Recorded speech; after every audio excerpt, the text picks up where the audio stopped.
दुनिया की सभी समस्याओं का समाधान, दुनिया में आज जितनी भी प्रॉब्लम्स हैं, जितनी भी समस्याएँ हैं, उनका एक ही कारण है, जैन दर्शन के ज्ञान श्रद्धान का अभाव। और दुनिया के अंदर अगर सुख, शांति, अमन की प्राप्ति होगी, तो उसका कारण भी एक ही है, उसका समाधान भी एक है, जैन धर्म का ज्ञान, श्रद्धान। भाई साहब की पंक्ति मुझे याद आती है, भाई साहब सुनाते थे, स्मारक में आते थे कि 1950 में महावीर जयंती के उपलक्ष्य में अहमदाबाद में एक बार सरदार वल्लभ भाई पटेल आए थे और उन्होंने कहा था कि हे जैनियों, तुम्हारा यह धर्म बहुत वैज्ञानिक धर्म है, बहुत तर्कयुक्त धर्म है। अगर तुम इसको सही तरीके से समझकर सही तरीके से प्रस्तुत करोगे तो तुम्हारा ये जैन धर्म विश्व धर्म बन जाएगा। पर तुम तो पीली धोती और पीले चावल में ही उलझे हो, तो तुम्हारा काम कैसे चलेगा? तुम अपने धर्म को पहचानो, तुम्हारे धर्म में बहुत समाधान छिपे हुए हैं। तो प्रॉब्लम्स पार्ट ऑफ लाइफ, और जैन धर्म, जैन दर्शन आर्ट ऑफ लाइफ है। तो आइए हम चलते हैं कि सचमुच जैन दर्शन क्या है, जैन दर्शन का क्या महत्व है, सचमुच जैन दर्शन के बिना ये पूरी दुनिया कैसे दुखी हो रही है, और जैन दर्शन को समझकर कैसे हम सब सुखी हो सकते हैं। हम सब नहीं, प्राणी मात्र, पूरी दुनिया सुखी हो सकती है। कैसे ये जैन धर्म वैज्ञानिक धर्म है, कैसे तर्कयुक्त धर्म है। आइए हम सब चलते हैं प्रोफेसर डॉक्टर श्री वीर सागर जी भाई साहब के पास और उनसे सुनते हैं जैन दर्शन का विशेष परिचय।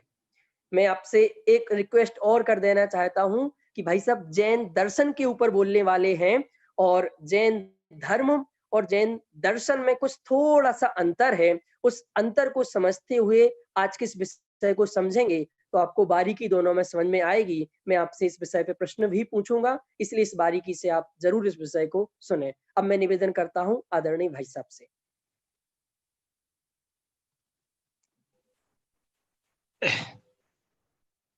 नमो जिणाणम जयदु जिणिंदो जय जिनेन्द्र। हमारा आज का विषय है जैन दर्शन का विशेष परिचय। क्योंकि हम पिछले 2 दिनों से, सबसे पहले दिन हमने ये समझा था कि दर्शन शास्त्र क्या है, क्यों है, उसका क्षेत्र क्या है, वे कितने हैं, वो कैसे सत्य का दर्शन कराने में हमारी सहायता करने की एक अद्भुत विद्या है, वो हमारे लिए जीवन के लिए क्यों अत्यधिक महत्वपूर्ण है, हमको कैसे एक अच्छा दार्शनिक बनना चाहिए, जो सत्य का दर्शन करना चाहता है उसमें क्या गुण होते हैं, क्या दोष होते हैं, इत्यादि बातों को हमने पहले दिन समझा था। और दूसरे दिन हमने दर्शन के जितने भी भेद प्रभेद होते हैं उनको समझकर भारतीय दर्शनों के जो कुल मिलाकर 9 भेद होते हैं उन सब का परिचय प्राप्त करने की कोशिश की थी। लेकिन उनमें से एक जैन दर्शन को छोड़ दिया था, क्योंकि जैन दर्शन का हम कुछ विस्तार से परिचय प्राप्त करना चाहते हैं।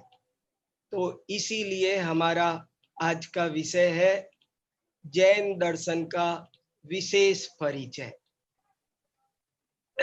आप सब बहुत मन लगाकर सुन रहे हैं और मेरे पास बहुत सारे प्रश्न आ रहे हैं। आप सबकी ये जिज्ञासाएं मुझे बहुत उत्साहित कर रही हैं, मुझे सीखने के लिए प्रेरित कर रही हैं, पढ़ने के लिए प्रेरित कर रही हैं। हम सब मिलजुल कर पढ़ रहे हैं, तत्व ज्ञान करने की कोशिश कर रहे हैं। इसलिए आप सब, और भी कोई जिसके मन में प्रश्न हो, मेरे पास प्रश्न बहुत हुए हैं, लेकिन आज हम जैन दर्शन का परिचय प्राप्त करना चाहते हैं, इसलिए मैं अभी उन प्रश्नों में नहीं जाना चाहता हूं, क्योंकि मैं उन प्रश्नों में जाऊंगा तो हमारा ये मुख्य विषय आज रह जाएगा। इसलिए प्रश्नों की चर्चा हम कल या परसों स्वतंत्र रूप से कर लेंगे। तब तक आप सबके भी यदि कोई प्रश्न हो तो आप सब उनको भेज दें। आप चाहें तो मेरे व्हाट्सएप पर भी आप अपना प्रश्न जिज्ञासा भेज सकते हैं। किसी भी तरह का कोई सुझाव, संशोधन, स्खलन हो तो आप सब उसे मुझे लिख सकते हैं। हम सब मिलजुल कर इस विषय को पढ़ रहे हैं। तो इसलिए आज मैं आप सबके प्रश्नों का ये पेपर अभी एक तरफ रखता हूँ। आपके कुछ और प्रश्न होंगे तो ठीक है, नहीं तो मैं इनको कल और परसों लेऊंगा। और हमारा आज का विषय हम प्रारंभ करते हैं, जैन दर्शन का विशेष परिचय। देखिए मित्रों, एक तो कल हमने कहा था कि सभी दर्शनों का परिचय देते समय मैंने ये कहा था कि सभी दर्शन एक एक चीज को प्रदान करके मानो बन गए हैं। बड़े बड़े जो दर्शन शास्त्र के समीक्षक हैं, उन्होंने लिखा है कि ये सारे दर्शन एक एक चीज को प्रधान बना करके बन गए हैं। और जैन दर्शन ऐसा लगता है मानो इन सब का मिल करके बन गया है। और ये बात मैं नहीं कह रहा हूँ, बहुत सारे लोगों ने, दूसरे लोगों ने भी कहा है। और क्यों कहा है, पहले हम इस बात को ही जरा 2 मिनट अच्छे से समझ लेते हैं, क्योंकि नहीं तो बहुत भ्रांति लोगों को होगी कि ये क्या कहा जा रहा है। जैन दर्शन ये सारे सांख्यादि दर्शनों का समन्वय है। कैसे है, क्या मतलब है, इस बात का क्या मतलब है, तो वो हम समझ लेते हैं जरा 2 मिनट 3 मिनट लगा करके। और ये बात सभी दार्शनिक समीक्षकों ने भी कही है, ये केवल हम नहीं कह रहे हैं। और वो क्यों कही है जरा देखिए। एक प्रमाण आपको देता हूँ। एक सुंदर दास नाम के संत हुए हैं, उन्होंने बहुत सुंदर सुंदर ग्रंथावली लिखी है और बहुत सारे सभी दर्शनों का बहुत गहरा अध्ययन किया है। वैसे वो हिंदी के संत हैं, कबीर के समकालीन हैं, लेकिन उन्होंने, सुंदर दास ने, बहुत उच्च कोटि के दार्शनिक थे और उन्होंने सब दर्शनों का वर्णन अपने सुंदर ग्रंथावली में किया है, परिचय दिया है। और परिचय देने के बाद अंत में एक बात लिखी है, सट दर्शन सब अंध मिल, हाथी देखा जाय, अंग जिसा जिन कर गया, तैसा कया बनाई, झगरन लागे परस्पर, काकी माने कौन, सुंदर देखा दृष्टि सो, तिन तो पकड़ी मौन, आत्म के अनुभव बिना और मुक्ति कहूं नाय। ये सुंदर ग्रंथावली भाग 2 में पृष्ठ संख्या 499 पर लिखा हुआ है। मैंने वहां से आपको सुनाया है। और इसका हिंदी अर्थ करें तो सामान्य सी वो बात है जिसे हम कहते हैं कि वो जो अंध गज दर्शन न्याय है कि 6 अंधे थे और एक गांव में एक हाथी आया था। सारे गांव वाले हाथी को कौतूहलवश देखने गए थे, क्योंकि हाथी उस गांव में पहली बार आया था। तो सारी दुनिया जब हाथी देखने जा रही थी तो उसी गांव में 6 अंधे भी रहते थे। देखो, बहुत से लोगों को मैंने पूछा है, मैं अपने विद्यार्थियों से पूछता हूँ कि मुझे इसे सुनाओ कैसे, तो वे बता नहीं पाते हैं। ये 6 अंधे हैं, 5 7 4 नहीं, और 6 अंधे क्यों है, इसका कुछ रीजन है। और वे क्या क्या पकड़ रहे हैं, ये भी जब हम कथा साहित्य का प्रसंग होता तो मैं आपको उस रूप में बताता कि देखो, जैन आचार्यों ने कहानियों के माध्यम से तत्व ज्ञान को कैसा सुगम बनाया है, उसका एक और उदाहरण आपके सामने पेश है। तो वो 6 अंधे भी हाथी देखने गए। चूंकि वे अंधे थे इसलिए हाथी कैसे देखते? उन्होंने हाथी वाले से, महावत से निवेदन किया कि भैया हमें हाथी देखा दो। तो बोले कैसे देखोगे तुम? बोले आप बस जरा हाथी को संभालना, हम पर आक्रमण ना करे, और हम छू कर देख लेंगे, हम सब छू के देखने में एक्सपर्ट हैं। तो बोले ठीक है देखो। तो वो सब हाथी देखने लगे। तो हाथी देखने लगे तो एक ने पूंछ पकड़ी, एक ने पैर पकड़े, तीसरे ने दीवार पकड़ी, चौथे ने कान पकड़े, पांचवे ने दांत पकड़े और छठे ने सूंड पकड़ी, और देख करके प्रसन्न हो गए और घर को लौटने लगे। जब वे घर को लौटने लगे तो रास्ते में उनका आपस में झगड़ा हो गया। और झगड़ा हो क्या हो गया? एक कहता था मैंने खुद देखा है, हाथी अपने हाथ से छूकर देखा है, वो तो रस्सी जैसा होता है। दूसरा कहने लगा तू झूठ बोल रहा है, मैंने खुद देखा है, हाथी तो खंबे जैसा होता है। तीसरा कहने लगा तुम दोनों झूठे हो, मैंने भी खुद देखा है, हाथी दीवार जैसा होता है। चौथा कहने लगा तुम तीनों झूठे हो, मैंने खुद देखा है, वो तो सूप जैसा होता है। पांचवा कहने लगा तुम चारों के चारों झूठे, मैंने भी छूकर देखा है, हाथी तो भाले जैसा होता है। और छठा कहने लगा तुम पांचों झूठे हो, मैंने खुद भी छूकर देखा है, हाथी तो सूंड जैसा होता है, हाथी तो केले के पेड़ जैसा होता है, कदली स्तंभ जैसा होता है। और वे जो 6 अंधे बचपन से बड़े घनिष्ठ मित्र थे, आज झगड़ते हुए नजर आए। गांव में उनमें कभी झगड़ा नहीं देखा सुना गया, लेकिन आज वे झगड़ रहे थे। और जब वे झगड़ रहे थे तो किसी एक चक्षुष्मान वृद्ध ने कहा, उनको झगड़ते देखकर कहा, अरे सूरदासो क्यों झगड़ते हो? तो उन्होंने अपनी पूरी कहानी सुना दी। कहानी सुना दी तो वो चक्षुष्मान वृद्ध उनको लेकर बैठ जाता है कि बैठो मेरे पास बैठो, और उनको समझाता है कि तुम सब सही हो, लेकिन जरा सा स्खलन हो रहा है।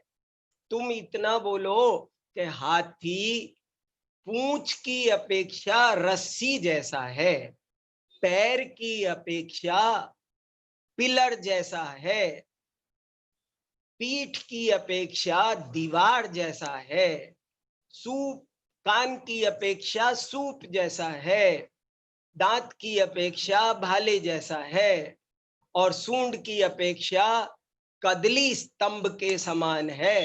कोई झगड़ा नहीं है, और उनका झगड़ा मिट गया।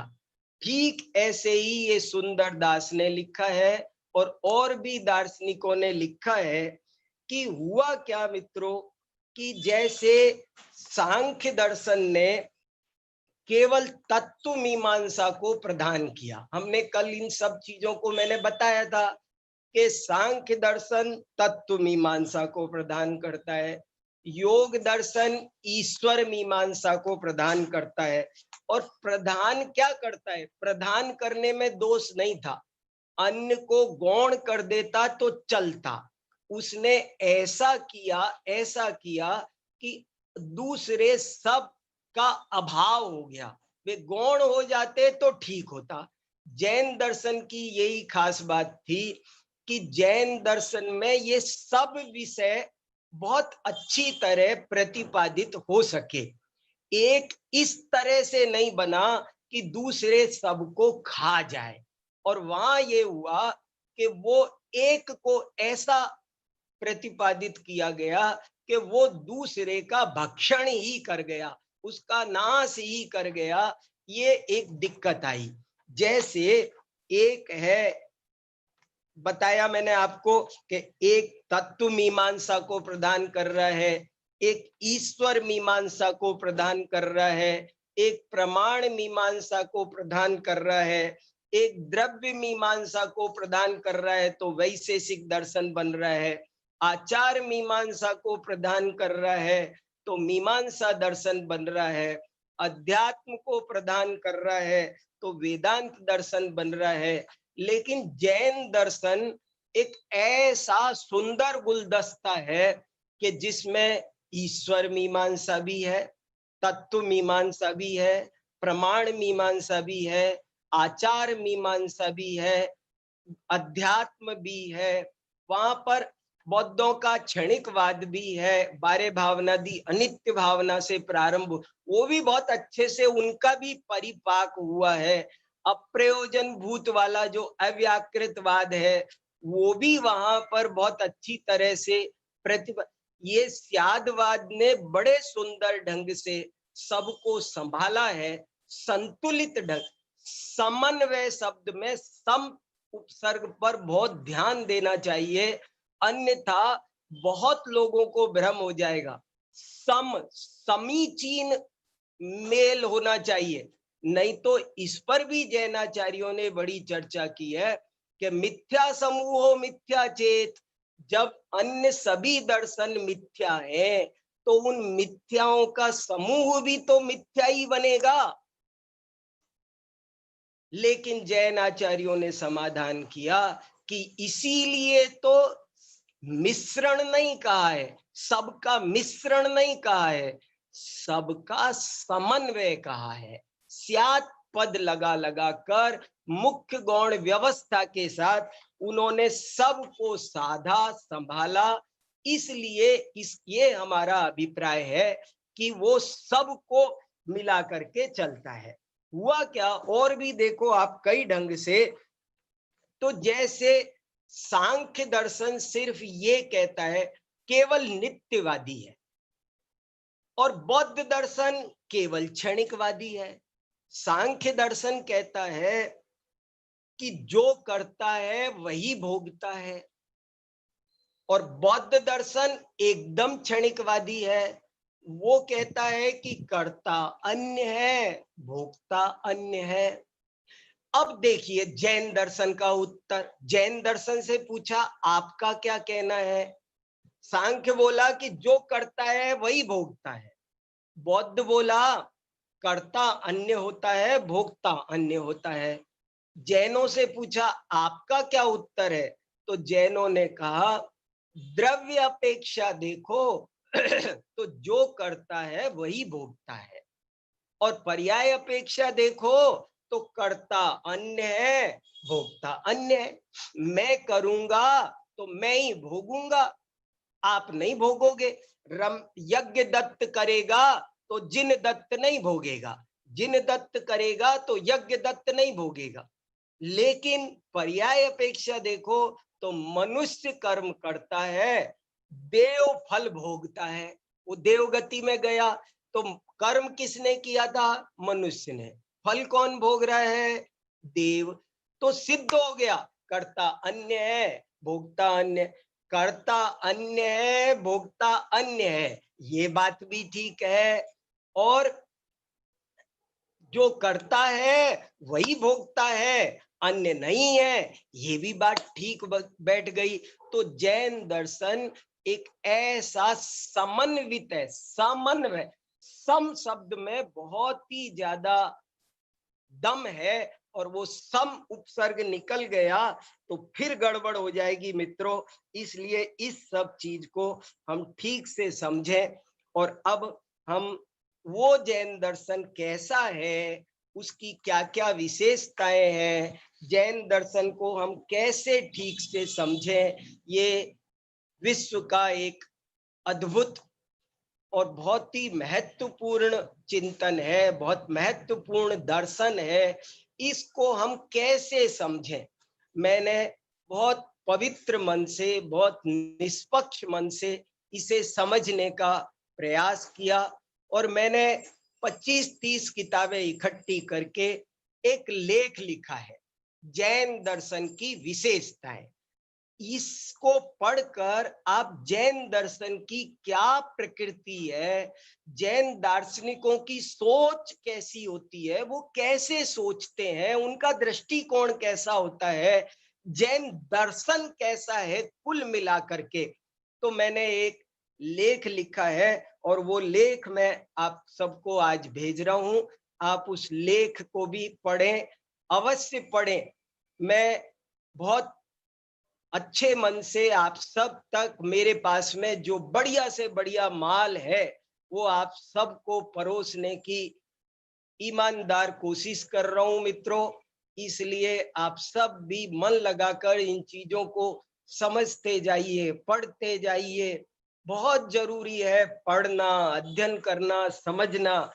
ऐसा दुर्लभ मनुष्य जीवन हमको आत्महित के लिए कैसे एक अच्छा दार्शनिक बनना चाहिए, कैसे हमको सच्चा तत्व ज्ञान हो, इसके लिए एक ईमानदार कोशिश हम सबको करनी होगी। हम कहीं पक्षपात में ना उलझ जाएं।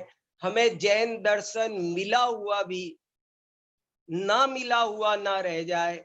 इसलिए सावधान, सतर्क, एकदम ईमानदार होकर के हमें जैन दर्शन को समझना होगा। आग्रह से, व्यक्तिवाद से, संप्रदायवाद से बहुत ऊपर उठकर जैन दर्शन व्यक्तिवादी नहीं, वस्तुवादी है। ये वस्तुवादी है। इस तरह क्या क्या उसकी विशेषताएं हैं, कैसा है वो जैन दर्शन, मैं इस लेख के आधार पर कुछ चर्चाएं आपके सामने रख रहा हूं। जरा देखिए और ध्यान से सुनने की कोशिश कीजिए। जैन दर्शन, जैन दर्शन में जैन शब्द कैसे बना, यहीं से बात शुरू हो जाती है। जैन दर्शन की प्रकृति को समझने के लिए सबसे पहले जैन शब्द से ही बात शुरू हो जाती है। जैन माने क्या? जिन, जिनस्य अनुयायी जैनः, जो जिनका अनुयायी है। जैसे जो बुद्ध का अनुयायी हो वो बौद्ध है। देखो एक और गजब की बात है कि दुनिया के लगभग और धर्म, ये अन्य दर्शनों की बात जो हमने पढ़ी, देखो ये बिल्कुल अलग टाइप के हैं। और आपको इसीलिए मैं कह रहा हूं कि ये षड दर्शन को तो समझना बहुत जरूरी है। ये सत्य को जानने की बड़ी ईमानदार कोशिश है। कहाँ इनमें स्खलन हुआ वो अलग बात है। लेकिन दुनिया के जो और धर्म अभी चलते हैं, वे धर्म प्राय सभी किसी न किसी व्यक्ति पर आधारित है। जैसे बुद्ध पर आधारित है तो बौद्ध धर्म है, शिव पर आधारित है तो शैव है, विष्णु पर आधारित है तो वैष्णव है, ईसा पर आधारित है तो ईसाई है, या किसी ग्रंथ पर आधारित है कि वेद पर आधारित है, इसलिए हमारे दर्शन का नाम है वैदिक। तो आप कहीं न कहीं कुछ सहारा लेकर के बैठ गए, आप बंध गए, आप पहले ही बंध गए। आपका चिंतन निर्बंध कैसे होगा? आप तो पहले ही बंध गए। लेकिन जैन दर्शन ऐसा नहीं है। जैन दर्शन किसी भी व्यक्ति, जैसे शिव का अनुयायी शैव कहलाता है, बुद्ध का अनुयायी बौद्ध कहलाता है, ऐसे ही जिनका अनुयायी जैन कहलाता है। लेकिन जिन, ये कोई पर्टिकुलर व्यक्ति नहीं है, किसी एक व्यक्ति। जैसे बुद्ध नाम का एक व्यक्ति है, शिव नाम का एक व्यक्ति है, विष्णु नाम का एक व्यक्ति है, ईसा नाम का एक व्यक्ति है। लेकिन जिन, जिन नाम का कोई एक व्यक्ति नहीं है। जिन कौन है? दुर्जय दुर्घट कर्मारातीन जयति स जिनः, जिनकी परिभाषा स्पष्ट है। जैन कौन? जिनस्य उपासकः जैनः। ये सब लक्षण परिभाषाएं, जैन दर्शन पढ़ते पढ़ते सालों बीते जा रहे हैं और हमको ये सब परिभाषाएं बेस से शुरू करो, ईमानदारी से शुरू करो, ये चीजें सब कंठस्थ करो। जैन किसे कहते हैं? जिनस्य उपासकः जैनः, जो जिनका उपासक है वो जैन है। और कह जिनः, जिन कौन है? तो कहते हैं जिन माने क्या? जयति कर्मारातीन स जिनः। पूरी परिभाषा तो ये है, दुर्जय दुर्घट कर्मारातीन जयति सजिनः, जो दुर्जय दुर्घट कर्म शत्रुओं को, कर्म शत्रु माने भाव कर्म, द्रव्य कर्म, नो कर्म, तीन में पूरी बात होगी।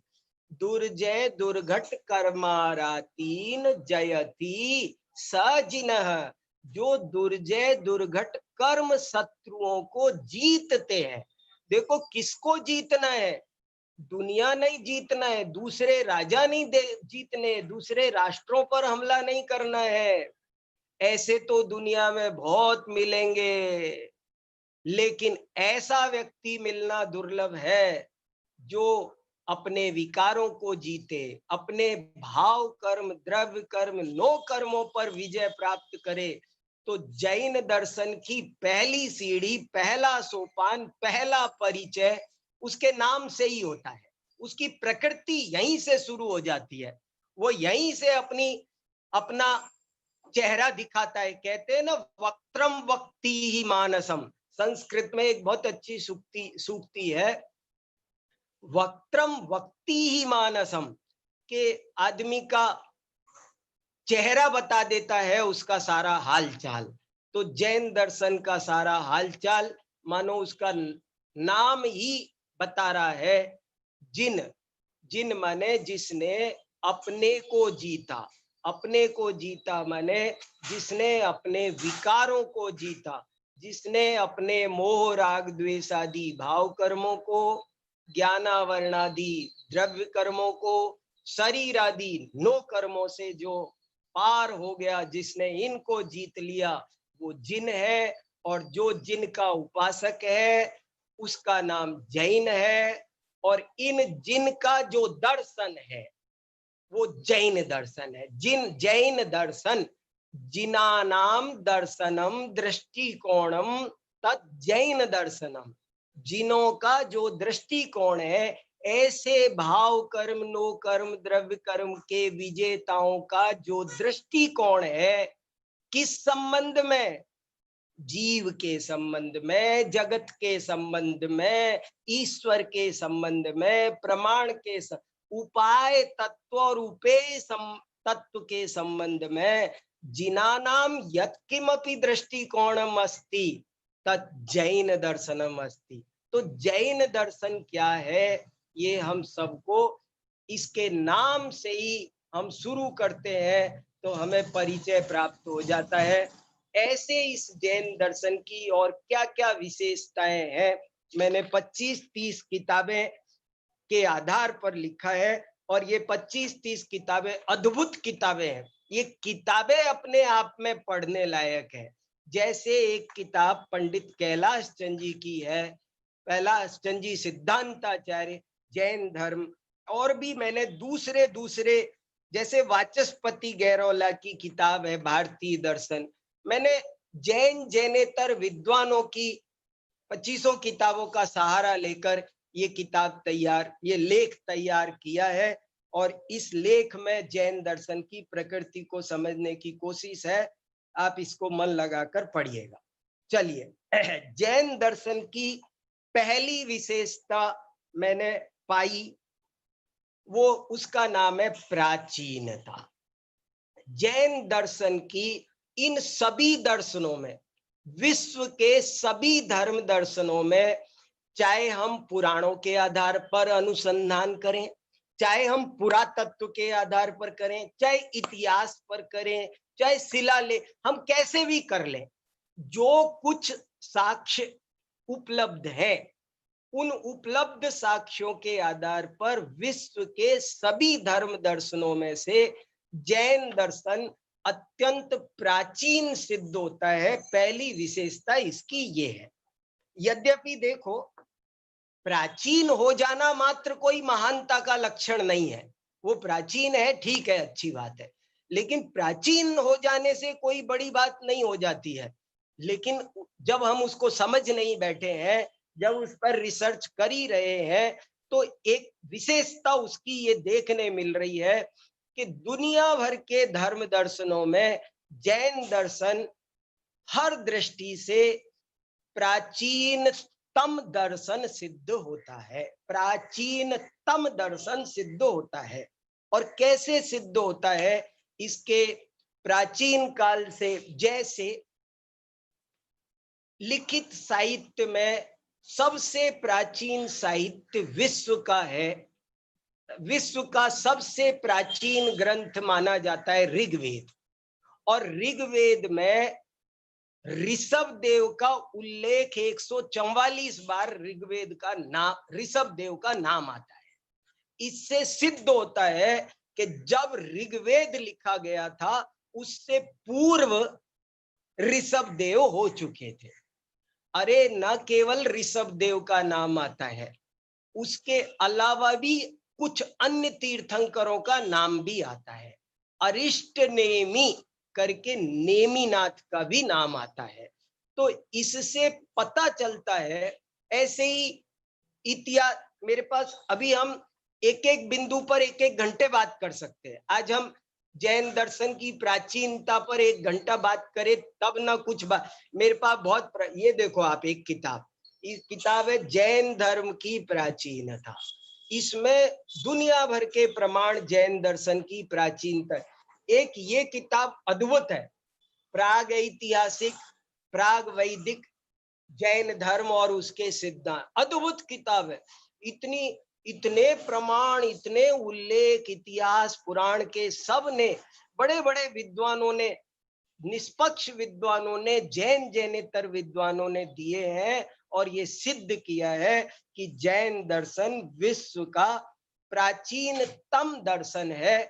और प्राचीन काल में इसे भले अन्य अन्य नामों से अधिक जाना जाता हो, जैसे आजकल इसे जैन दर्शन कहते हैं, प्राचीन काल में इसे श्रमण दर्शन कहा जाता था। श्रमणः वातरसनः, भागवत में इसको श्रमण दर्शन के नाम से कहा। शंकराचार्य ने इसे दिगंबर दर्शन के, अपरे वेद बाह्य दिगंबरा एकस्मिन वस्तुनि भावा भावौ मन्यन्ते, तो उन्होंने दिगंबर दर्शन कहा। कहीं इसको आर्हत दर्शन कहा, कहीं इसको निर्ग्रंथ दर्शन कहा। तो ये निर्ग्रंथ है, ये ग्रंथ से भी नहीं बंधा। ग्रंथ माने परिग्रह, किसी भी तरह की बहिरंग अंतरंग ग्रंथि अपने नहीं पालता। निर्ग्रंथ निगंठ भी इसको कहा, कहीं इसको दिग्वासा, विवसना, नाना नामों से जैन दर्शन को प्राचीन साहित्य में उल्लेख किया गया। इसलिए कभी, अब हम चाहें तो, ये मैं बहुत सारी बातें जल्दी जल्दी बता रहा हूं, लेकिन हम कभी एक एक विषय पर, एक दिन हमारा विषय हो सकता है, एक एक बिंदु को, ये मैंने 21 विशेषताएं लिखी है और एक एक पर हम 21 दिन बात कर सकते हैं। खैर, आप हल्की झलक लेते चलिए और स्टडी कीजिए, लिखिए, आप खुद भी लिखने की कोशिश कीजिए। लिखने से ज्ञान मजबूत होता है, व्यवस्थित होता है। दूसरी विशेषता देखिए जैन दर्शन की, व्यापकता। व्यापकता का मतलब मैं 2 दृष्टियों से व्यापकता माने फैलाव। मैंने एक दिन इस विषय पर भी एक व्याख्यान किया है, वो YouTube पर उपलब्ध है, आप देख सकते हैं। जैन दर्शन की व्यापकता, व्यापकता का अर्थ है 2 तरह से व्यापकता। एक व्यापकता का क्षेत्रगत व्यापकता, आपको दुनिया के कोने कोने में, न केवल भारत में, दुनिया के कोने कोने में जैन दर्शन का अस्तित्व के प्रमाण आज तक मिलते हैं। मेरे पास ढेरों रेफरेंसेज हैं, पर अभी बताने का समय नहीं है। सारे विश्व के कोने कोने तक जैन दर्शन कैसे गया था, कैसे व्यापारी लोग जैन धर्म के अनुयायी होते थे और वो व्यापार करने के लिए 7 समंदर पार जाते थे, वहां मंदिर बनाते थे, अपनी संस्कृति ले जाते थे, शास्त्र सभा चलाते थे। भारत सरकार से एक किताब निकली है, विश्व सभ्यता और मानव संस्कृति। उसमें लिखा है यूनान में आज से 3000 वर्ष पहले 4000 दिगंबर जैन साधु पाए जाते थे। उनका चित्र और प्रमाण सहित वर्णन पाया गया है। सुकरात, प्लेटो, कल्याण मुनि जो यूनान से आए, सॉरी सिकंदर, वो यूनान से आए। बहुत बातें हैं, अभी मैं इसमें ही चला जाऊंगा तो और विशेषताएं। तो क्षेत्र की दृष्टि से जैन दर्शन बहुत व्यापक रहा। दुनिया के कोई शायद कोना ऐसा न मिले जहां जैन दर्शन नहीं पहुंचा हो। आज उसको हम जान पाए, खोज पाए, प्रमाण मिल पाए, ना मिल पाए, लेकिन ऐसा प्रतीत होता है कि ये धरती के रग रग पर फैला हुआ दर्शन कभी रहा है। फिर दूसरी व्यापकता की दृष्टि इसकी ये है कि ये विषय की दृष्टि से बड़ा व्यापक है। जैसा कि हम अभी चर्चा कर रहे थे, इसमें केवल धर्म दर्शन अध्यात्म नहीं है, ऐसा कोई जीवनोपयोगी विषय नहीं है, ज्ञान विज्ञान की ऐसी कोई शाखा नहीं है जिस पर जैन आचार्यों ने ग्रंथ ना लिखे हो। जैसे कोई एक यूनिवर्सिटी होती है और उसमें साहित्य विभाग होता है, पुराण विभाग होता है, फिजिक्स होती है, केमिस्ट्री होती है, इकोनॉमिक्स होती है, कला होती है, बॉटनी होती है। मानो जैन दर्शन एक विश्वविद्यालय है और उसमें हर डिपार्टमेंट चलता है, कोई विषय ही ऐसा नहीं है। मैंने इस पर भी एक अलग से जैन विद्या की व्यापकता करके लेख लिखा है, आप उसको देखेंगे तो भी आपको थोड़ा सा अनुमान लगेगा कि जैन साहित्य, जैन विद्या कितनी व्यापक रही है। चलिए आगे बढ़ते हैं।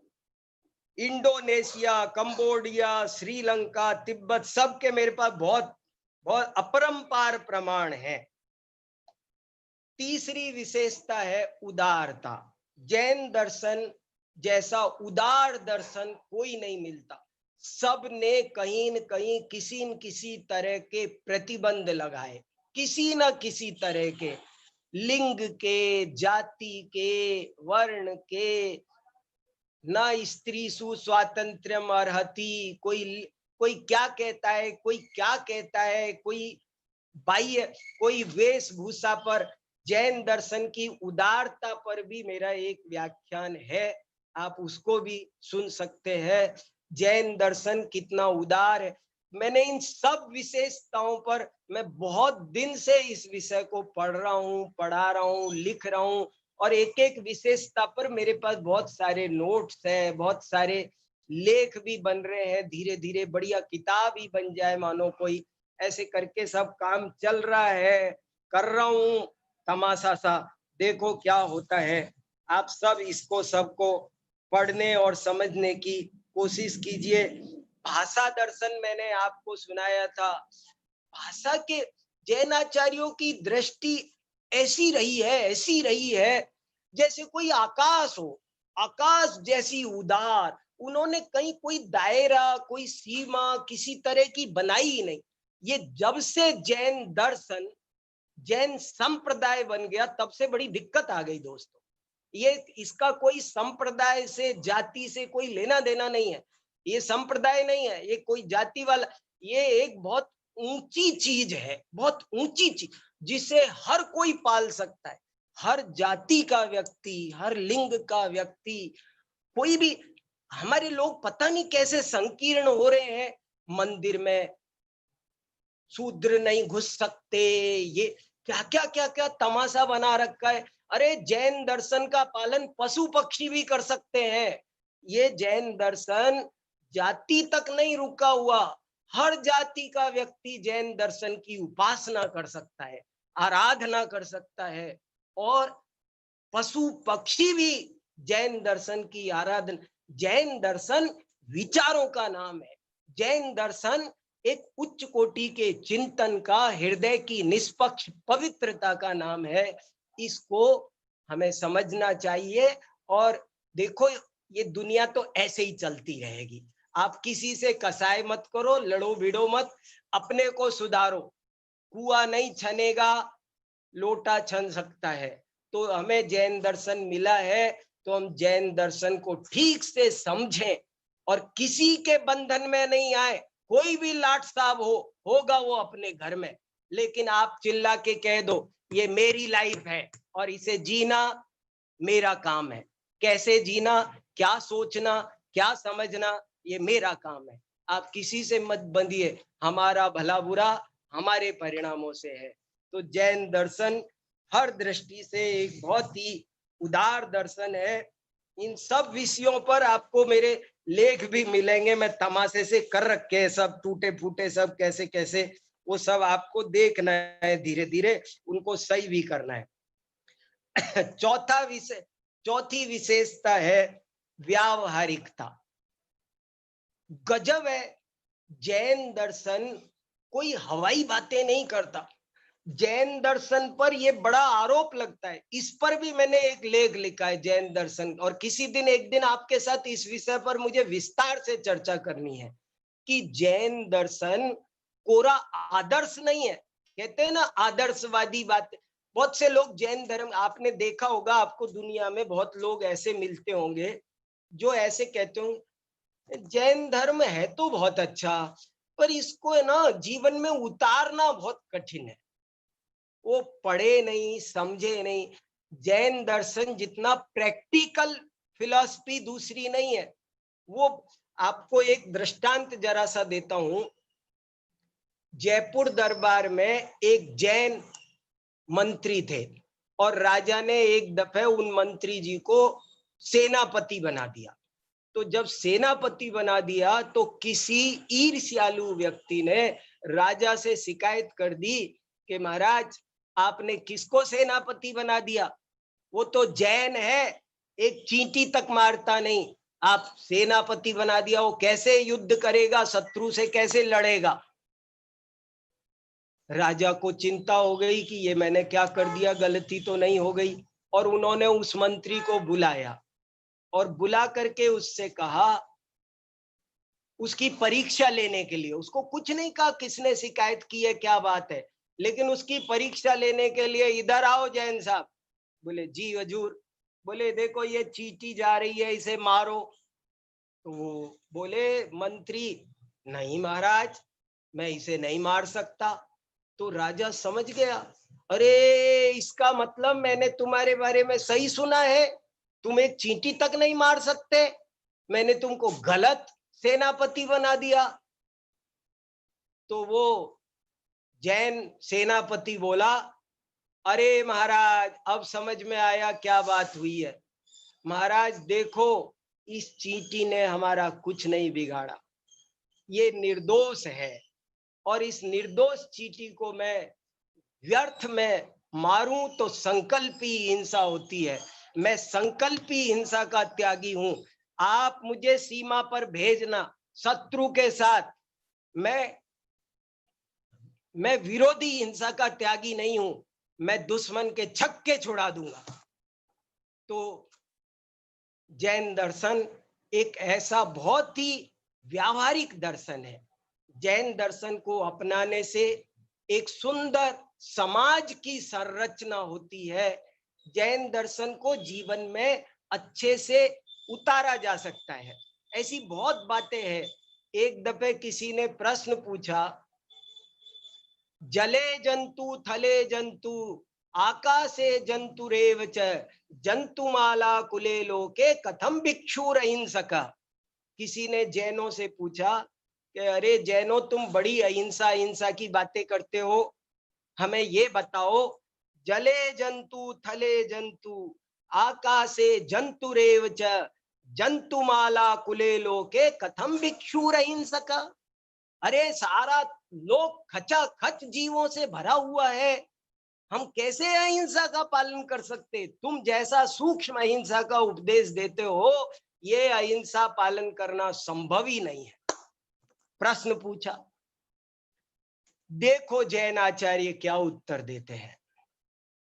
जैन आचार्यों ने उत्तर दिया, अग्नन अपि भवेत पापी निग्नन अपि न पाप भाग परिणाम विशेषेण यथा धीवर कर सको। क्या गजब का उत्तर दिया कि सुनो भैया, कोई व्यक्ति जीवों को मारते हुए भी हिंसक नहीं होता और कोई जीवों को नहीं मारते हुए भी हिंसक होता है।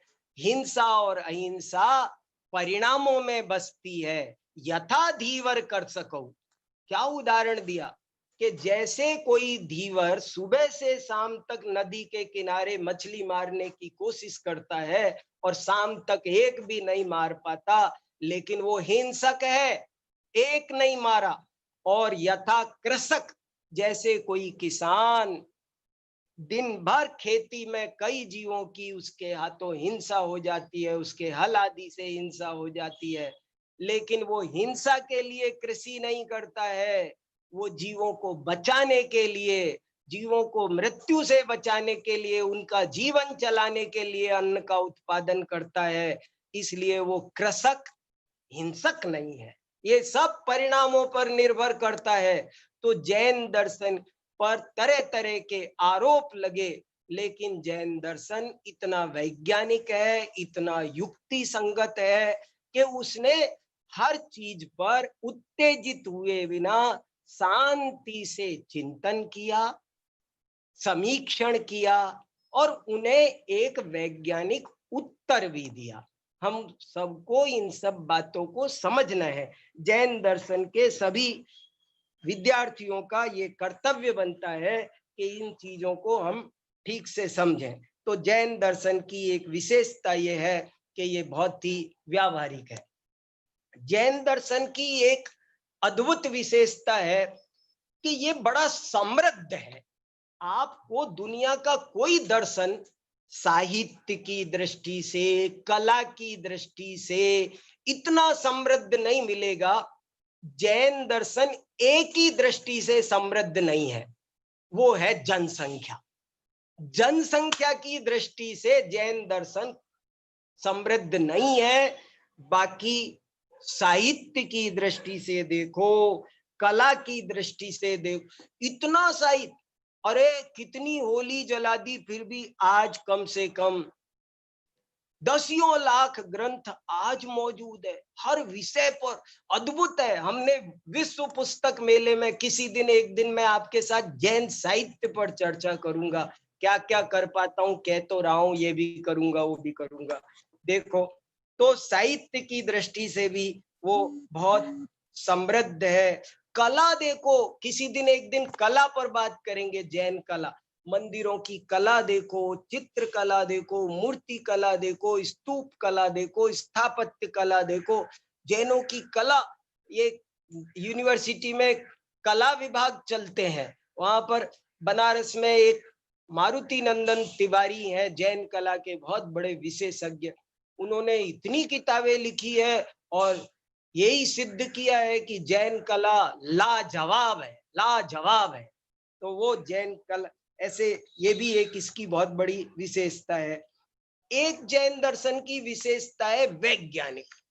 आज भी विज्ञान के युग में ये बड़ा वही बात है। इसका जैन दर्शन का चाहे आप विचार पक्ष ले लो, जैन दर्शन ने जो द्रव्य गुण पर्याय की फिलॉसफी दी थी कि कोई वस्तु नष्ट नहीं होती पूरी तरह, कोई वस्तु नई पैदा नहीं होती, परिणाम केवल उसके पर्याय बदलती है, जो जैन आचार मीमांसा दी थी, वो सब और बहुत सारे दर्शनों की ये सब खंडित हो गई। जैसे आपको एक एग्जाम्पल दूं, न्याय दर्शन ने ऐसा माना है कि एक पुद्गल में स्पर्श रहता है, एक पुद्गल में रस होता है, जल में रस होता है, पृथ्वी में गंध होती है। ऐसे अलग अलग अलग 5 भूतों में 5 गुण माने। लेकिन जैन आचार्यों ने ऐसा नहीं कहा। जैन आचार्यों ने कहा स्पर्श रस गंध वर्णवंतः पुद्गला। हर पुद्गल में, हर पुद्गल में स्पर्श रस गंध वर्ण पाए ही जाते हैं। जैन आचार्यों ने कब से कहा कि शब्द पुद्गल है, we can carry, we can catch, हम शब्द को कैच कर सकते हैं, हम शब्द को एक स्थान से दूसरे स्थान पर ले जा सकते हैं। ये बात तो जैन फिलॉसफी का आचार पक्ष, विचार पक्ष, ये खाओ वो मत खाओ, रात्रि भोजन की बातें सारी की सारी एकदम वैज्ञानिक है। एक मुजफ्फर हुसैन नाम के विद्वान थे, अभी अभी उनका स्वर्गवास हो गया, और उन्होंने तो यहाँ तक लिखा कि ये जो विज्ञान की आंधी आई है, इसमें दुनिया के सारे दर्शन धर्म खत्म हो जाने वाले हैं और 21वीं शताब्दी में कोई जी पाएगा तो वो जैन दर्शन जी पाएगा, क्योंकि वो एकदम वैज्ञानिक है। तो इस तरह इसकी एक क्वालिटी ये भी है कि इसमें कहीं कोई अंध आस्थाओं को, अंधश्रद्धाओं को कोई स्थान नहीं है।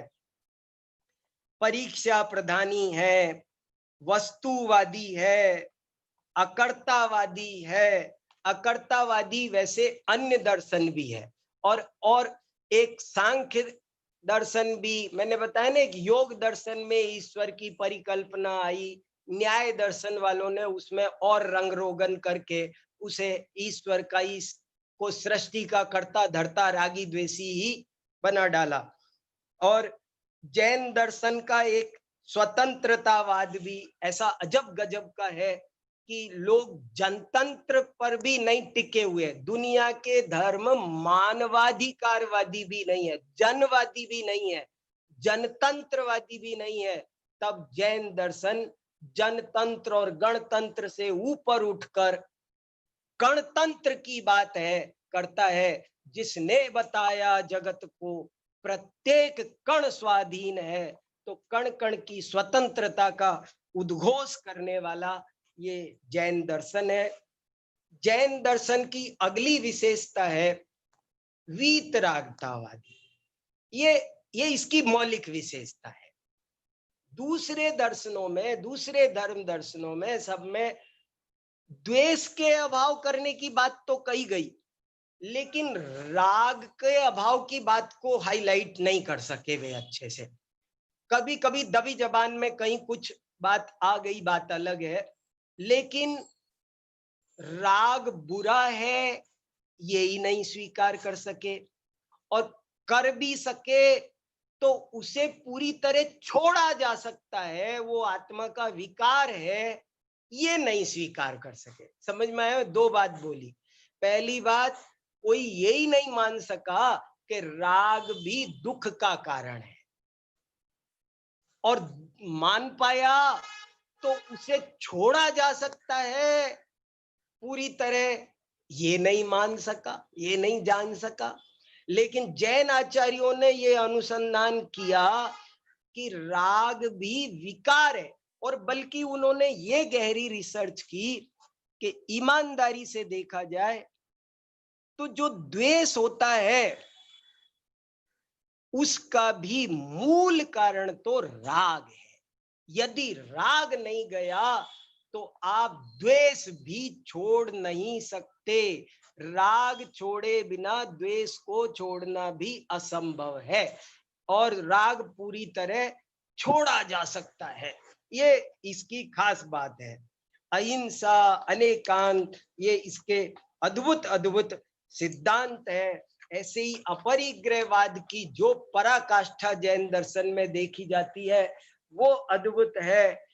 सब दर्शन कर्मवादी बहुत है, पर जैन दर्शन पुरुषार्थवादी विशेष है, और बहुत अच्छा पंच समवाय के साथ में क्या कारण कार्य मीमांसा का जो ये प्रतिपादन करता है वो अपने आप में अद्भुत है। जैन दर्शन की एक अगली विशेषता ये है कि दुनिया में कई धर्म दर्शन हमको ऐसे देखने मिलते हैं कि जो राष्ट्र को कुछ नहीं समझते। हम कुछ नहीं जानते, हम कुछ नहीं मानते, हम बिल्कुल नहीं मानेंगे, संविधान में, शासन में विश्वास नहीं करते, सहयोग नहीं करते, राष्ट्रीय प्रतीकों के प्रति जिनके मन में आदर का कहीं कोई भाव नहीं है। लेकिन जैन दर्शन एक ऐसा भी अजब गजब का दर्शन है। किसी दिन हम जैन दर्शन की राष्ट्रीय चेतना पर बात कर सकते हैं कि जैन दर्शन में बड़ी गहरी राष्ट्रीय चेतना है, बड़ी गहरी राष्ट्रीय चेतना है, बहुत राष्ट्रवादी। आप एक एक लेख लिख सकते हैं, राष्ट्रवादी जैन धर्म। तो जैन धर्म राष्ट्रवादी भी है। बहुत सारी बातें राष्ट्र के हित की कामना, राष्ट्र के नीति नियमों के उल्लंघन में कोई विश्वास नहीं करता, राष्ट्रीय प्रतीकों के अपमान में, राष्ट्रीय संविधान के उल्लंघन में कोई भी जैन दर्शन को में श्रद्धा रखने वाला कभी भी हल्के से नहीं लेगा, उनका अपमान नहीं करेगा। तो ये भी इसकी एक विशेषता है। जैन दर्शन की एक विशेषता ये है कि देखा जाए तो ये पूर्ण निवृत्तिवादी है। गजब की बात है, ये बहुत ऊंची। ये सब एक एक पॉइंट बहुत रहस्यपूर्ण है।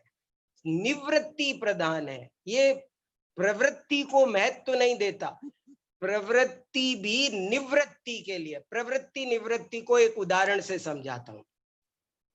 जैसे जैन आचार्य ये तो कहते हैं कि तुम रात्रि में भोजन मत करो, लेकिन ये नहीं कहते कि दिन में भोजन करो। दिन में भोजन करो ये उपदेश नहीं है, ये मत खाओ ये उपदेश है, ये खाओ ये उपदेश नहीं है। उसका कारण है कि वो निवृत्तिवादी है, और वो तो तुम मानोगे नहीं तो दिन में तो अपने आप खाओगे। वो कम से कम आपको रात से तो रोक रहा है, और दिन में भी ना खाओ तो बहुत अच्छी बात है, दिन रात दोनों टाइम मत खाओ, वो और भी प्रसन्न है आपसे। तो जैन दर्शन जैसे वो पापों को छोड़ने की कहता है, लेकिन पुण्य में लगने, वो पाप छोड़ो बोलेगा। और अब आप जब पाप छोड़ोगे तो आप पुण्य में अपने आप लग जाओगे। और अगर आप पूछोगे तो पाप भी छोड़ो और पुण्य भी छोड़ो, पाप पुण्य से पार जाने की बात करता है। ऐसा ये एक निवृत्ति प्रदान दर्शन है। और सबसे बड़ी एक बहुत महान विशेषता जैन दर्शन की है कि ये बहुत उच्च कोटि का आध्यात्मिक दर्शन है। ये स्पिरिचुअलिटी इसकी रग रग में भरी हुई है। हर विषय इसके यहाँ सिद्धांत है। सिद्धांत शब्द जैनों का मौलिक शब्द है, और वो इसीलिए है कि इनका कोई विषय तब तक पूरा नहीं होता जब तक सिद्धों की बात ना आ जाए, आत्मा की बात ना आ जाए। ये आध्यात्मिक दर्शन है। और ये बात दूसरे विद्वानों ने भी लिखी। एक मंगलदेव शास्त्री हैं, उन्होंने तो साफ शब्दों में लिखा कि जितना भी वैदिक दर्शन है वो सब प्रवृत्ति मार्गी रहा। ये करो, नित्य कर्म, काम्य कर, फलाना कर। लेकिन जैन दर्शन पूर्ण नैष्कर्म सिद्धि है, यहाँ पर निवृत्ति मार्गी है, अत्यंत निवृत्ति का उपदेश देता है। और इसलिए ये इसकी बहुत बड़ी विशेषता है। सर्व कर्मों से निवृत्त होकर आध्यात्मिक बनाना जीव को। ये जो दूसरे दर्शनों में, वैदिक दर्शनों में अध्यात्म की बातें प्रारंभ हुई, उपनिषद आदि आए, ये समीक्षकों ने कहा है कि वे सब जैन दर्शन का ही प्रभाव है। जैन दर्शन में नए व्यवस्था, ये उसकी विशेषता है। जैन दर्शन बहुत ही इको फ्रेंडली है, पर्यावरणवादी है। इको फ्रेंडली, पर्यावरणवादी है। ऐसी और भी बहुत सारी विशेषताएं हैं। उन सब को हम बहुत ही निष्पक्ष होकर ईमानदारी से समझने का प्रयास करें, तभी हमको जैन दर्शन को ठीक से समझा जा सकेगा, इसका लाभ प्राप्त होगा। आप सब इस विषय को समझें। इसी के साथ मैं आज की बात पूरी करता हूँ। जय जिनेन्द्र।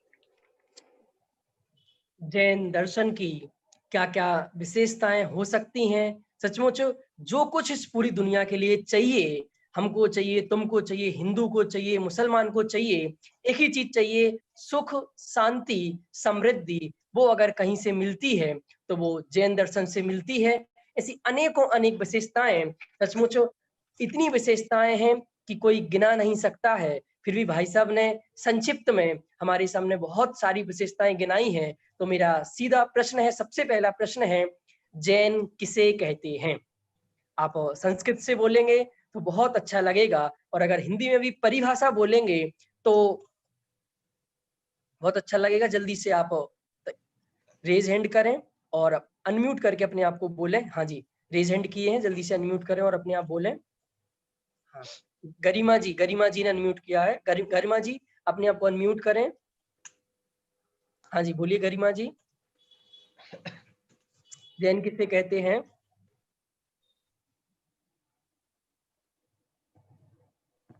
हाँ जी, बोल पा रहे हैं क्या आप गरिमा जी?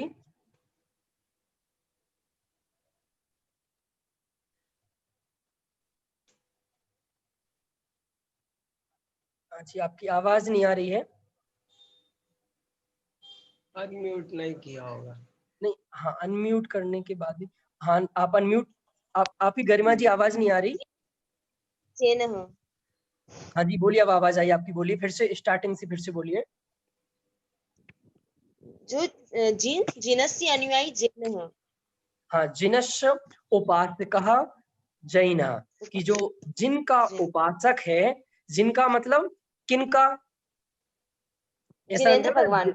हाँ, जिनेंद्र भगवान का मतलब वो जिन भी कोई व्यक्ति नहीं है, कोई इंडिविजुअल नहीं है, वो एक इंडिविजुअल नहीं है, कोई व्यक्ति नहीं है। जिन किसका नाम है, जिसने सभी कर्मों का नाश कर दिया, सभी विकारों का नाश कर दिया है, वो जिन है। बहुत सुंदर। मेरा एक अगला क्वेश्चन है आज की पूरी क्लास को लेके, सभी बहुत ध्यान से सुने कि ये सपोज करें कि आपको नरेंद्र मोदी जी मिले और नरेंद्र मोदी जी ने आपके कंधे पर हाथ रखा, कहा, और जैन साहब आप जैन क्यों हैं, और जैन साहब आप जैन क्यों हैं, तो मुझे बता दीजिए कि आप जैन क्यों हैं। हम सब जैन तो हैं, तो जैन क्यों हैं। इतनी सारी विशेषताएं आज बताई, तो वो आप फॉलो करते होंगे। किन कारण से आप जैन हैं, जल्दी से रेज हैंड करें। ऐसा समझें, अभी कंधे से हाथ उठा नहीं है, आपके कंधे पर नरेंद्र मोदी जी का हाथ रखा है और वो आपसे कह रहे हैं, और जैन साहब आप जैन क्यों हैं। तो जल्दी से नरेंद्र मोदी जी को आप क्या जवाब देंगे, जिससे देश का प्रधानमंत्री भी खुश हो जाए और वो पूरी दुनिया को कहे कि कोई धर्म है तो जैन धर्म ही दुनिया में एक अच्छा धर्म है, सच्चा धर्म है। हाँ जी, रेज हैंड करें जल्दी से, देखते हैं कौन क्या जवाब देता है आज की क्लास को सुनकर। इतने कम हाथ, यानी हम जैन है, हम जैन भी अपने आप को बता भी नहीं पाएंगे, आइडेंटिफाई भी कम लोग कर पाएंगे। जल्दी से, हाँ, बहुत जल्दी जल्दी रेज हैंड हो रहे हैं।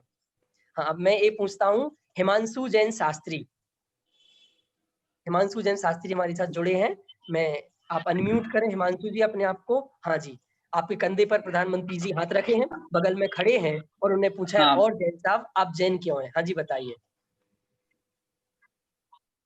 तो मेरा क्या उत्तर ये होगा कि हमारा जैन धर्म उदारवादी है, क्योंकि इसमें हर एक बात की हर तरीके से आप ऐसा समझिए, हर तरीके से शादवाद के माध्यम से प्रस्तुत किया गया हर वस्तु। तो बहुत सुंदर जवाब। मैं तो इससे इतना मेरा आंसर होगा उनके लिए। बहुत सुंदर, एक दो जवाब और लेना चाहता हूँ। हाँ हाँ, अजीत जी भाई साहब हमारे साथ जुड़े हैं। अजीत जी भाई साहब, अजीत जी भाई साहब, इसमें अपना जवाब दें। आप मोदी जी को क्या जवाब देंगे, अजीत जी भाई साहब अलवर। हाँ जी भाई साहब, हाँ, सुन पा रहे हैं भाई साहब, अजीत जी भाई साहब।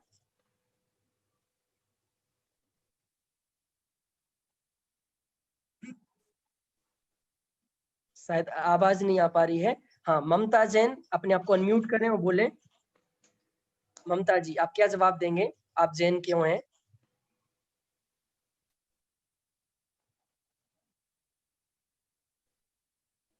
ममता जी सुन पा रहे हैं क्या, अनम्यूट करें अपने आप को। आपने रेज हैंड किया ममता हाँ जी। जी, हाँ, जय जिनेंद्र। जय जिनेंद्र।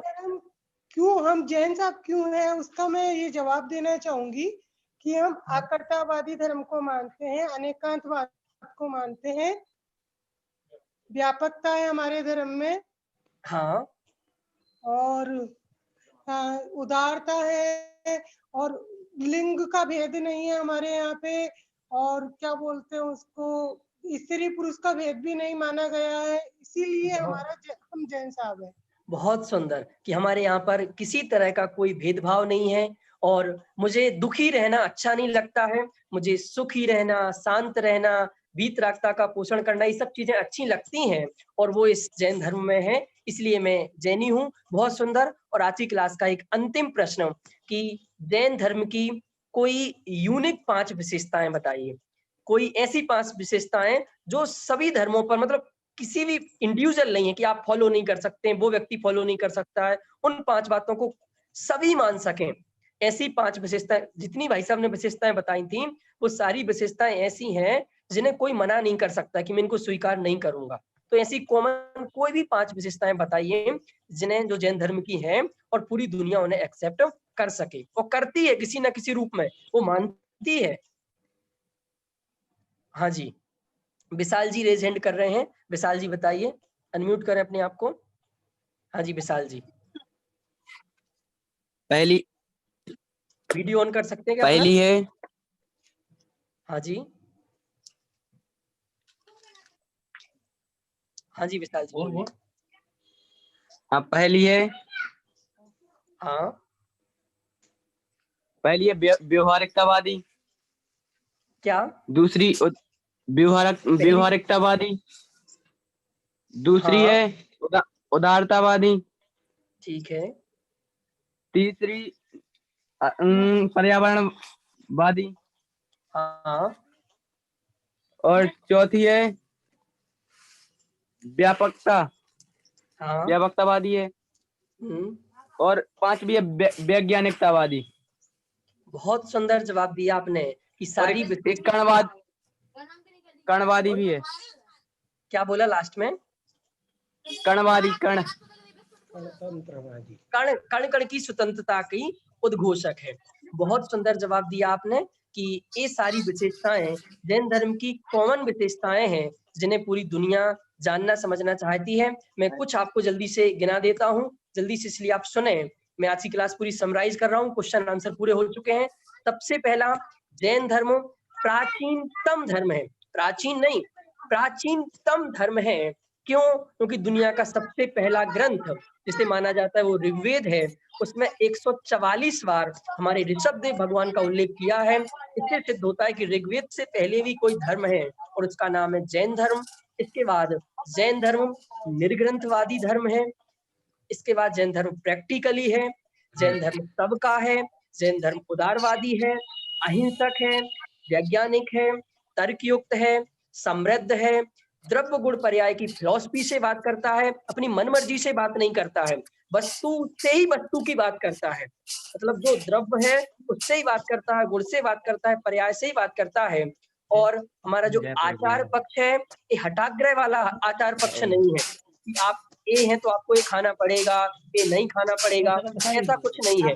हम बंद नहीं करेंगे, क्या है सब अपने आप को म्यूट। हाँ, क्या बता रहा था मैं? आचार पक्ष हमारा जो है वो वैज्ञानिक है, हठाग्रह वाला नहीं है कि आप अब स्कूल में पैदा हो गए तो आपको ये नहीं खाना, ये छोड़ना। मतलब हमारी जो लाइफ स्टाइल है खाना पीने की, वो सब बहुत वैज्ञानिक है। इसके बाद मुजफ्फर हुसैन की भाई साहब ने याद किया था, ये बहुत बड़े दार्शनिक हैं, बहुत बड़े विद्वान हैं। इन्होंने कहा है कि इस विज्ञान की, इस आधुनिकता की आंधी में सभी धर्म दर्शन उड़ जाएंगे और अगर कोई धर्म दर्शन टिकेगा तो इसका नाम है जैन दर्शन। इसके बाद जैन दर्शन परीक्षा प्रधानी है, या कोई वो नहीं है कि आगे तुमने कह दिया तो मान लो। आप एक एक चीज की परीक्षा कर सकते हैं, एक एक चीज को परीक्षा करके मान सकते हैं। अकर्तावादी है, वस्तुवादी है, और ये जनतंत्रवादी नहीं, गणतंत्रवादी नहीं, एक कण कण की स्वतंत्रतावादी धर्म है। इसके बाद वीतरागता है, वीतरागतावादी है, निवृत्ति परक धर्म है। इसके बाद सबसे बड़ी विशेषता आध्यात्मिक है, सिर्फ कोरे सिद्धांतों की बात नहीं करता, यह आध्यात्मिक भी है, सैद्धांतिक भी है, और अनेकांत स्यादवादवादी, ऐसा नए वाला है। और लास्ट में बताया था पर्यावरणवादी है, इत्यादि और भी बहुत सारी विशेषताएं हो सकती हैं। वो सब विशेषताएं जैन दर्शन की हैं। ये तो कुछ विशेषताएं भाई साहब ने यहाँ गिनाई हैं। आप जो कुछ भी दे सकते हैं, आप ऐसा समझिए कि जीना अगर कोई सिखाता है तो वो जैन दर्शन है, और मरना कोई सिखाता है, मरण भी कैसा होना चाहिए, आपकी पूरी जीवन की लाइफ स्टाइल कैसी होनी चाहिए, वो भी जैन दर्शन सिखाता है। और आपका मरण कैसा होना चाहिए, मतलब समाधि मरण कैसा होना चाहिए, वो भी हमें जैन दर्शन ही सिखाता है। तो जीवन के फर्स्ट स्टेप से लास्ट स्टेप तक अगर कोई हमारे साथ रहता है तो उसका नाम जैन दर्शन है। तो ऐसी अनेकों अनेक विशेषता हमने जैन दर्शन की समझी, और इसी के साथ एक नए विषय के साथ कल हम मिलेंगे।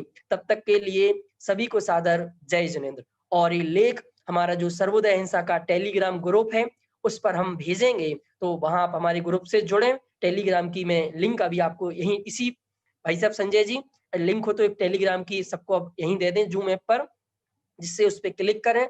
और अगर इन लेक्चर्स को आपको दोबारा सुनना हो तो हमारे YouTube पर सर्वोदय अहिंसा के YouTube चैनल पर जाएं, वहां पर आपको पिछले सारे लेक्चर और आज के लेक्चर रिकॉर्डेड मिलेंगे वीडियो में, जहां आप सुन सकते हैं। बहुत बहुत धन्यवाद आदरणीय भाई साहब का। इसी के साथ आज की हम सभा पूरी करेंगे। सब एक बार हाथ जोड़ लें।